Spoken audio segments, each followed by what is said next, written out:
I bought a heritage farmhouse in Prince Edward County so my wife and I could finally grow old, watching the apple blossoms bloom every spring. 2 years after she passed, my daughter-in-law called and said, "You're too old to maintain that place by yourself. We've already found buyers who will pay cash. You can live in our basement until we figure out something more permanent. You should be thanking us for handling this." I didn't argue with her on the phone. But when she showed up with buyers expecting to tour their new property, they found something waiting that none of them expected. Before I continue, please subscribe to Shattered Vengeance and write in the comments what time it is where you are right now. The lawyer's office smelled like old paper and furniture polish when I signed the final documents. September sun came through the windows of his office in Picton, warm on my hands as I wrote my name for the last time. Gerald slid the deed across his desk, official and final. "Congratulations, Mr. Baxter. The Hendricks farmhouse is officially yours." I held the deed carefully, like it might dissolve if I gripped too hard. $437,000. 42 years of 12-hour days at the shop in Oshawa, rebuilding transmissions and replacing timing belts until my hands knew the inside of an engine better than my own face. Every overtime shift Ellen had encouraged me to take. Every vacation we'd postponed, saying next year, always next year. Now next year was here, and we owned a century farmhouse on 3 acres with a heritage apple orchard that had been producing fruit since 1923. Ellen squeezed my arm as we walked to the car. I still remember the sound of her laugh that day, how the September light caught the gray in her hair and made it shine silver.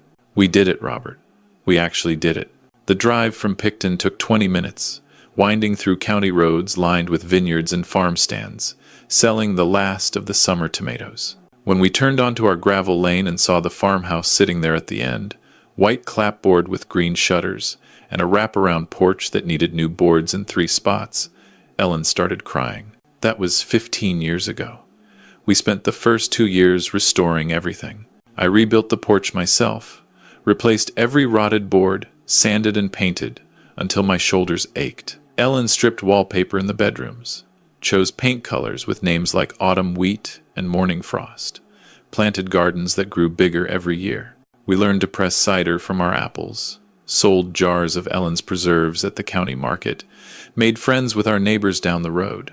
When Ellen was diagnosed, we were standing in the orchard watching a cardinal hop between branches. She'd always loved cardinals. Said they were messages from people who'd passed on. I thought it was sentimental nonsense at the time. The cancer took 14 months.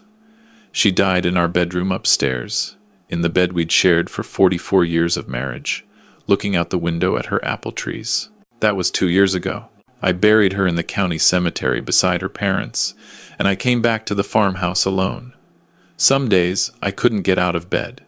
Some days I worked in the orchard until dark, too exhausted to think. The grief counselor the hospital recommended said everyone processes differently. I processed by replacing the kitchen floor, by pruning every tree in the orchard until my arms trembled, by sitting on the porch at dawn with coffee and watching the cardinals Ellen had loved. Our son Kevin called every Sunday. "How are you doing, Dad? Are you eating enough?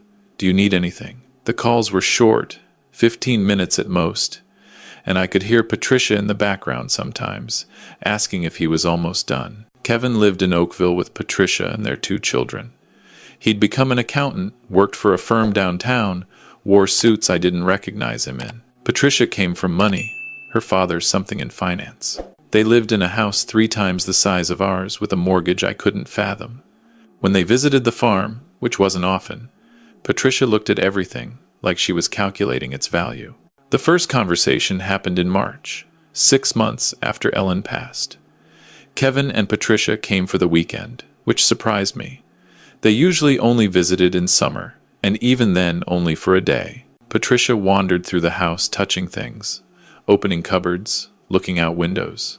Kevin followed me to the orchard while I checked the trees for winter damage. "Dad, Patricia wanted me to talk to you about something." A branch had split during an ice storm in January. I examined the damage, calculating if it could be saved or needed to come down. "Dad, are you listening?" "I'm listening." "Have you thought about what comes next? With the house, I mean. You're 66 now. This is a lot of property for one person to maintain. I've maintained it fine for 2 years. But it's going to get harder. The orchard alone must be, 40 hours of work during harvest season? And the house, the repairs, the heating costs in winter? Patricia and I have been talking, and we think maybe it's time to consider selling. I stopped examining the branch, turned to look at my son. He had Ellen's eyes, that same soft brown, but they didn't meet mine. Selling the farm. Just considering it. The real estate market in the county is incredible right now. Wineries and vacation properties are going for premium prices. You could probably get 7, maybe 800,000 for this place. That's almost double what you paid. Your mother is buried 10 minutes from here. I know, Dad. I know, but you could buy something smaller. A condo in Kingston, maybe. Closer to amenities, to hospitals if you need them. Easier to maintain. I don't want easier. I want to live in my home, Kevin sighed. I'm just saying, think about it. Patricia knows a realtor who specializes in county properties. She could give you a valuation. No obligation. No, Dad. The answer is no. Don't bring this up again. He didn't bring it up again that weekend. But when they left Sunday afternoon, Patricia hugged me at the door and whispered in my ear, think about what Kevin said. You don't want to be a burden on him when you can't manage anymore. I thought about that word for days. Burden. Like I was something to be carried, to be disposed of when the weight became inconvenient. The second conversation came in June. I was in the middle of spraying the trees for aphids when my phone rang. Kevin. Hey Dad, got a minute? I'm in the orchard. What is it? Patricia's been doing some research on property values in Prince Edward County. Did you know similar properties to yours have been selling for over 800,000? I told you, I'm not interested in selling. Just hear me out. 800,000, Dad. Invested properly. That's enough to fund your retirement for the rest of your life. You could buy a nice place in Oakville, be closer to the grandkids. Be closer to Patricia, I thought, but didn't say. I'd seen how she managed Kevin, how she controlled every decision in their household through a combination of logic and persistence. She'd identified my farm as an asset, and assets needed to be liquidated. Kevin, your mother and I bought this place together. We restored it together. She's buried in this county. I'm not leaving. You're being emotional about this. I'm being clear. The farm is not for sale. A pause. Then his voice changed, harder than I was used to. Patricia thinks you might not be thinking clearly. Grief can affect judgment, Dad. Maybe you should talk to someone before making permanent decisions about your future. I am thinking clearly. The answer is no. Please respect that. We'll talk later. He hung up before I could respond. That night, I sat on the porch with a glass of whiskey, watching the sun set over the orchard.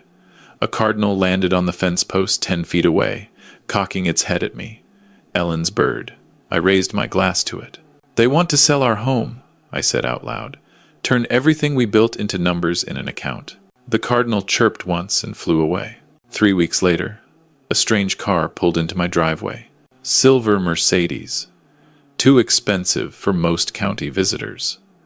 A woman in a blazer got out, carrying a clipboard and a measuring tape.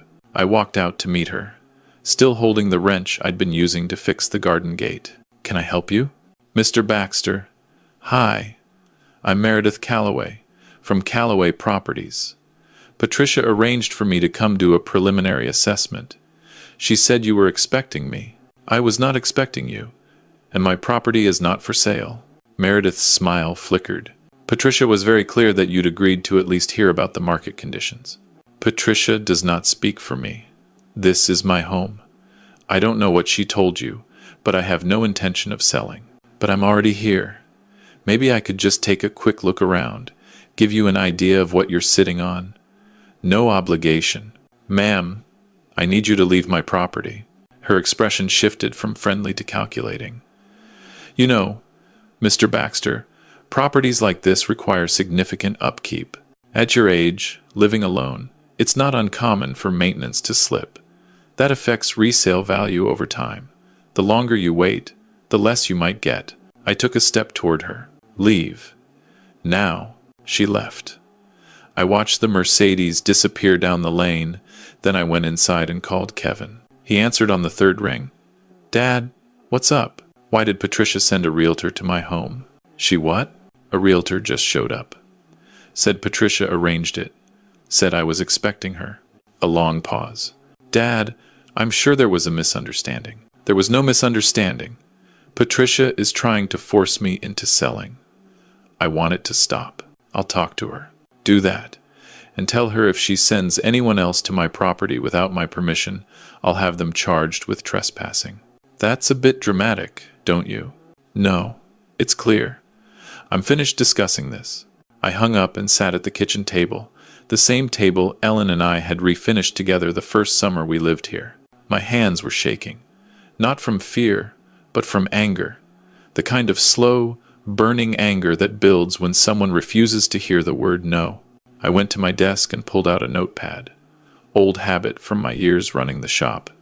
Write everything down, document everything. I recorded the date of each conversation, who said what, when the realtor appeared uncalled. Not because I expected to need it, just because precision mattered. The summer passed. Harvest came, and I spent long days picking apples, pressing cider, selling at the market just like Ellen and I used to do.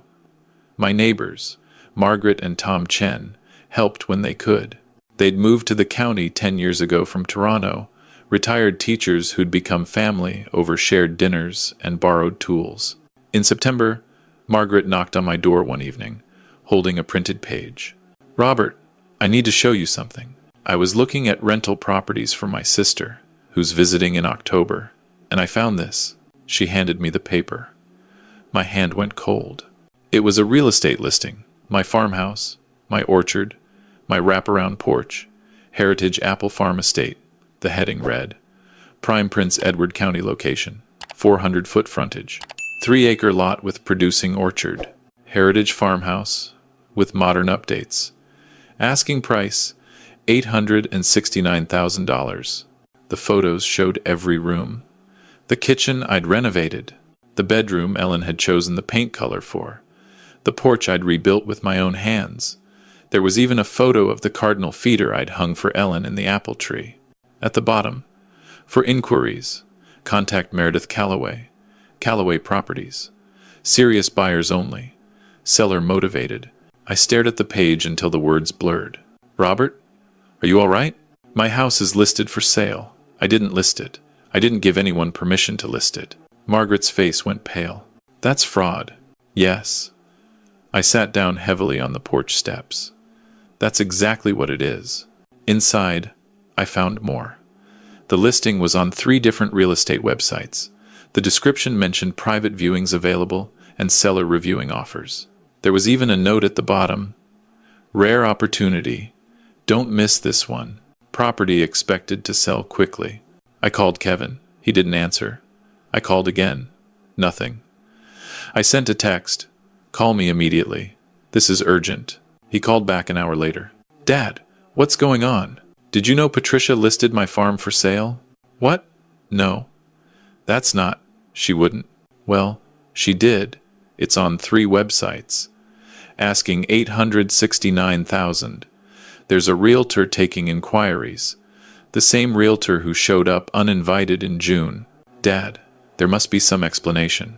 The explanation is your wife is trying to sell property she doesn't own. That's fraud, Kevin. That's a criminal offense. I'm sure it's a mistake. Let me talk to her. You've been talking to her. Clearly that hasn't worked. I'm calling a lawyer tomorrow. Dad, don't overreact. Let me handle this. You had your chance to handle it. Several chances.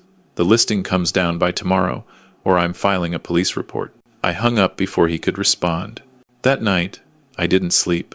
I walked through the house, touching the walls Ellen and I had painted together, the door frames I'd sanded smooth, the floors we'd refinished over 3 summers of weekends. Every inch of this place held memory, and Patricia wanted to convert it all to cash, push me into a basement, pretend my 42 years of work and 15 years of love meant nothing. The cardinal visited at dawn, landing on Ellen's feeder. I watched it through the kitchen window, coffee going cold in my hands. The lawyer's name was Helen Dumont. She had an office in Picton. gray hair pulled back severely, reading glasses on a chain around her neck. I brought my notepad, my laptop, and printed copies of every listing. She reviewed everything in silence for 10 minutes. Then she removed her glasses and looked at me. "Mr. Baxter, this is textbook fraud. Your daughter-in-law is listing property she doesn't own for sale, representing herself as having authority to sell, and presumably planning to collect deposits from potential buyers. That's criminal fraud and potentially theft if money changes hands. What are my options?" "We send a cease and desist immediately. I'll also contact the real estate board because that realtor is either complicit or dangerously negligent. If the listing isn't removed within 24 hours, we proceed with criminal charges through the OPP. And my son?" She paused. "Legally, it depends on his involvement. If he knew about this and participated, he could face charges too." I closed my eyes. "Kevin, my only child, Ellen's son. I just want it stopped. I want my home protected. Then we start with the cease and desist. I'll have it drafted within the hour." The letter went out by registered mail and email that afternoon. I also contacted the OPP non-emergency line and filed an initial report, explaining the situation, providing documentation. The officer, Constable Williams, was professional and thorough. "We see property fraud more often than you'd think," he said. "Usually it's strangers, but family cases happen too. Keep everything documented. If they don't comply with the cease and desist, call me directly." That evening, my phone exploded. 17 missed calls from Kevin, 4 from Patricia. A series of texts, escalating in tone. "Kevin, Dad, what is this? A lawyer letter? Are you serious?" "Kevin, call me right now." "Kevin, this is insane. We were trying to help you." "Patricia, Robert, you're making a huge mistake. We can still work this out like family." "Patricia, if you pursue this, you'll destroy Kevin. Is that what you want?" "Patricia, you're a lonely, bitter old man, and you're going to die alone in that house." I read each message carefully, then screenshotted everything and forwarded it to Helen. The next morning, I checked the real estate websites. The listing was still active. I called Helen. "No change." "I'll notify the OPP. We're proceeding with criminal charges." "Understood." I spent that day preparing. I installed security cameras, 3 of them covering the driveway, the front porch, and the back of the house. Motion activated, recording to cloud storage. Margaret and Tom helped me set them up, their faces grim. "If they show up, you call us," Tom said. "We'll be here in 5 minutes." "Thank you. But I'm hoping it doesn't come to that." It came to that. Saturday morning, 3 days after the cease and desist letter was sent, I was pruning dead branches in the orchard when I heard vehicles on the gravel lane. 2 cars. Kevin's Lexus, followed by a white SUV I didn't recognize. I set down my pruning shears and walked toward the house. Kevin and Patricia emerged from the Lexus. She was wearing heels completely unsuitable for a farm, picking her way across the gravel like it personally offended her. From the white SUV came a couple in their 50s, dressed casually but expensively. They looked around with the assessing eyes of potential buyers. "Dad," Kevin's voice was tight, "can we talk inside?" "Who are these people?" Patricia stepped forward, her smile brittle. "This is David and Christine Miller. They're very interested in the property. They've already put down a deposit." "A deposit on my property? That you don't own? That you have no authority to sell?" The Millers looked confused. David Miller stepped forward. "I'm sorry. Is there a problem?" "We were told the sale was proceeding." "There is no sale. This woman listed my home without my knowledge or permission. Any money you've given her was obtained through fraud." Patricia's face flushed. "Robert, stop this. You're embarrassing yourself." I pulled out my phone. "Constable Williams, please. This is Robert Baxter. The individuals I reported for property fraud have arrived at my home with intended buyers." "Yes, I'll wait." Kevin grabbed my arm. "Dad, hang up. We can talk about this." I shook him off. "There's nothing to talk about." I said no. I said it repeatedly. "You didn't listen. Now there are consequences." Patricia was speaking rapidly to the Millers, who looked increasingly alarmed. Kevin stood frozen between us, face pale. The Cardinal landed on the fence post nearby, watching with its head tilted. 15 minutes later, Constable Williams pulled into the driveway in his marked cruiser. A second OPP vehicle followed. What followed was methodical and devastating.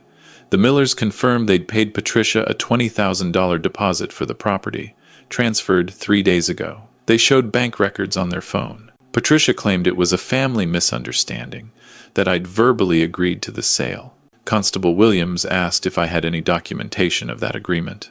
I have documentation of refusing repeatedly. I have a cease and desist letter she ignored.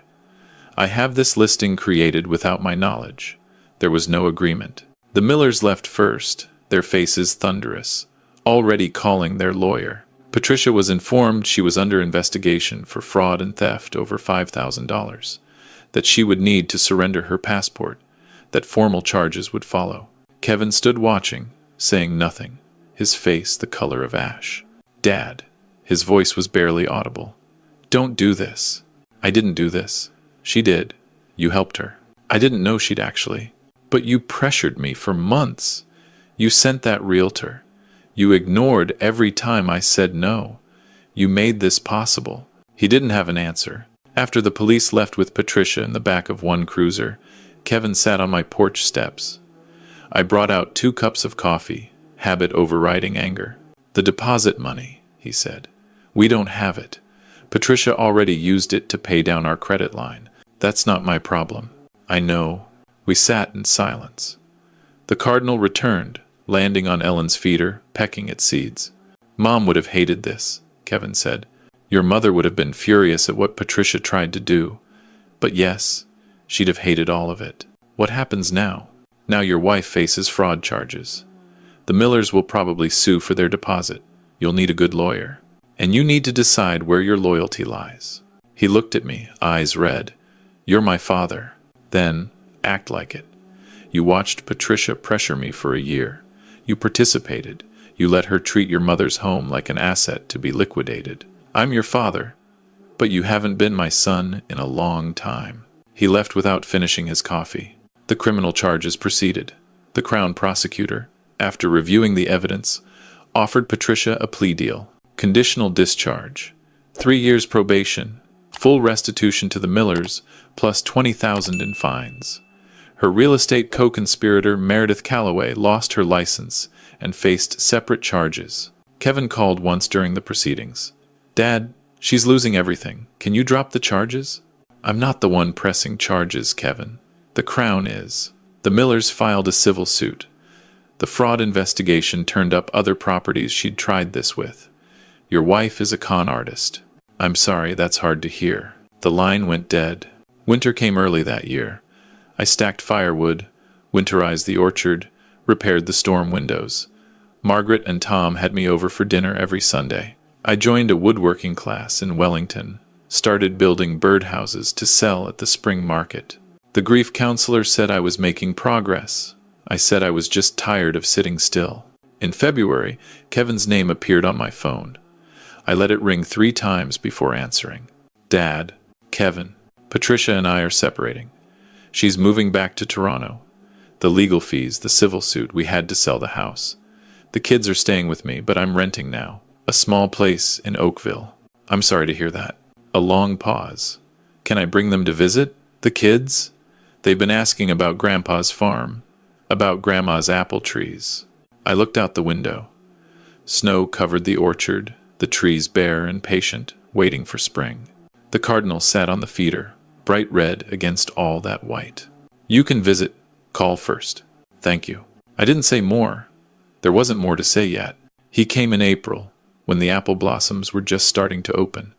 My grandchildren, Sarah and Michael, tumbled out of the car and ran straight for the orchard. Kevin followed slowly, looking at the farmhouse like he was seeing it for the first time. "You replaced the gate," he said. "Needed doing. The place looks good. You've kept it up." "I've had help. The Chens, some neighbors. People who understand what this place means." He nodded, not meeting my eyes. "I was wrong, Dad, about all of it.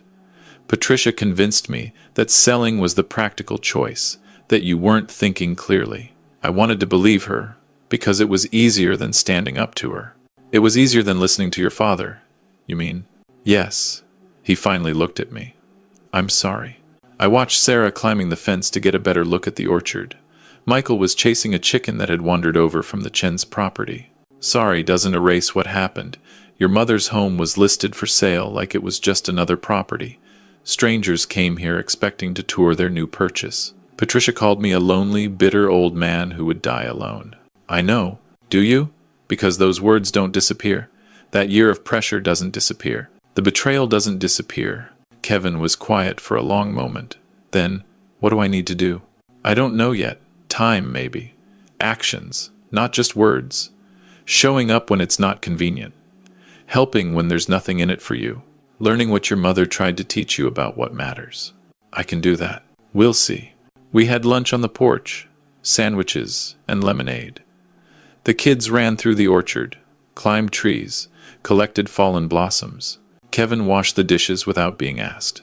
Before they left, he walked with me to the edge of the property, where Ellen's favorite apple tree stood. I used to think you were being stubborn, he said, hanging on to this place, refusing to be practical. Now I understand. This isn't just property. This is your life, Mom's life. Everything you built together. It took you long enough. He almost smiled. I'm my mother's son, slow learner. The cardinal landed on a branch above us, trilling its sharp song. She loved those birds, Kevin said quietly. I know. She said they were messages. Do you believe that? I watched the cardinal hop between branches, red against white blossoms, alive and insistent. I believe she's not gone from this place, whatever that means. After they left, I sat on the porch until dark. The farmhouse stood solid behind me, its white clapboard glowing in the evening light. The orchard stretched toward the county road, trees I'd pruned and tended and harvested for 15 years. Ellen's gardens were starting to show spring green, persistent despite 2 years without her careful attention. The price of protecting all of this had been high. My daughter-in-law faced criminal charges and civil suits. My son had lost his marriage, his house, his certainty. The family Ellen and I had built was fractured in ways that might never fully heal. But sitting there in the quiet, watching the stars emerge over the county I'd chosen for my final years, I couldn't regret the choice. Some things are worth fighting for. Some boundaries can't be crossed without consequence. Ellen knew that. She'd stood up to her own family when they demanded money we couldn't give. She'd taught me that kindness and strength weren't opposites. The cardinal appeared on the fence post one last time, a dark shape against the fading sky. It chirped once, sharp and clear, then flew toward the orchard and disappeared. I raised my glass to the empty air. I'm still here, I said, just like I told them I would be. The farmhouse was quiet. Mine. Earned through 42 years of work and defended through a year of conflict. The apple blossoms would open fully within the week. The pressing season would come in September.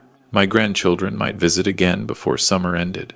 And every morning, the cardinal would return to Ellen's feeder, red against whatever weather came, persistent and present and wild. I finished my drink and went inside to make dinner. If you enjoyed this story, please like this video, subscribe to Shattered Vengeance, and share your thoughts in the comments below. To listen to the next story, click the box on the left. Thank you for watching.